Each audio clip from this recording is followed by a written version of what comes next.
ഈ ഒരു വീഡിയോയിൽ നമ്മൾ നോക്കാനായിട്ട് പോകുന്നത് റേഷൻ കാർഡിന് മുന്നേ നമ്മൾ കൊടുത്തിരിക്കുന്ന ഒരു ട്രാൻസ്ഫർ സർട്ടിഫിക്കറ്റിന്റെ അപേക്ഷയോ അതുമല്ലെങ്കിൽ റിഡക്ഷൻ സർട്ടിഫിക്കറ്റിന്റെ അപേക്ഷയോ അതുമല്ലെങ്കിൽ സറണ്ടർ സർട്ടിഫിക്കറ്റിന്റെ അപേക്ഷയോ അപ്രൂവ് ആയതിനു ശേഷം അതെങ്ങനെയാണ് ആ ഒരു സർട്ടിഫിക്കറ്റ് ഫോർമാറ്റിലോട്ട് ആ ഒരു സർട്ടിഫിക്കറ്റ് പ്രിന്റ് ചെയ്തെടുക്കുക എന്നുള്ളതാണ് ഈ ഒരു വീഡിയോയിൽ നമ്മൾ നോക്കാനായിട്ട് പോകുന്നത്. അതിനായിട്ട് ഇവിടെ ലോഗിൻ ഐ ഡി പാസ്വേഡ് ഉപയോഗിച്ചിട്ട് ലോഗിൻ ചെയ്യുക. ലോഗിൻ ചെയ്ത് കഴിയുമ്പോൾ നമ്മൾ അതിന്റെ ഡാഷ്ബോർഡിലോട്ട് വരും. ഇവിടെ പ്രിന്റ് എന്നുള്ള ഭാഗത്ത് ക്ലിക്ക് ചെയ്ത് സർട്ടിഫിക്കറ്റ് പ്രിന്റ് എന്നുള്ള ഭാഗത്ത് ക്ലിക്ക് ചെയ്യുക. അടുത്തായിട്ട് നമുക്ക് 3 തരത്തിലുള്ള സർട്ടിഫിക്കറ്റ് ഇവിടെ കാണിച്ചിട്ടുണ്ടാവും: ട്രാൻസ്ഫർ, റിഡക്ഷൻ, സറണ്ടർ.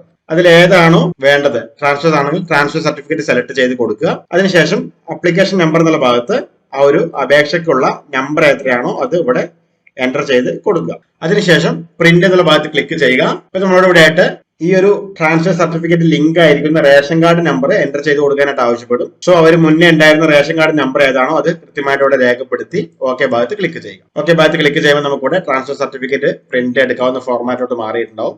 ഇവിടെ കസ്റ്റമർക്ക് ഇവിടെ നിന്ന് പ്രിന്റ് എടുത്ത് കൊടുക്കാവുന്നതാണ്. അപ്പൊ ഈ ഒരു രീതിയിലാണ് നമ്മൾ ട്രാൻസ്ഫർ, സറണ്ടർ, റിഡക്ഷൻ 3 തരത്തിലുള്ള സർട്ടിഫിക്കറ്റ് നമ്മൾ പ്രിന്റ് ചെയ്ത് എടുക്കുന്നത്.